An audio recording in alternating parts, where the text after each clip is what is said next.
আসলে এই কি শুনবে তোর কথা এই তো কি আরে কি হইছে রে আরে মাদার চোখ কান যাইছে পকেটে নাই টাকা 500 টাকা দেওয়ার কথা বলে 200 টাকা ধরাই ওই দাস না কেন টাকা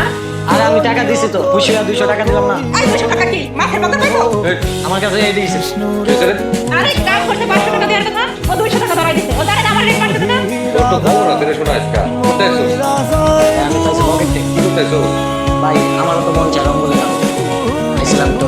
রঙ্গলি তুই যে রঙ্গলীলা করলি তুই কি খুশি হয়েছিস আমি খুশি হয়েছি কিন্তু অনেক খুশি করি এই কিসের খুশি হ্যাঁ 200 টাকা কেন খুশি মাথায় মাথা পাইবো এখন তাইলে তুই আস্তে আস্তে কইরা এখন সবাই খুশি করে দে কোনো উপায় ভাই কেমন কোনো পায় আমি দেখাচ্ছি এগুলো আমার ভুল হবে এই যে আরে রে আর বাস আরে থাক যা, আমার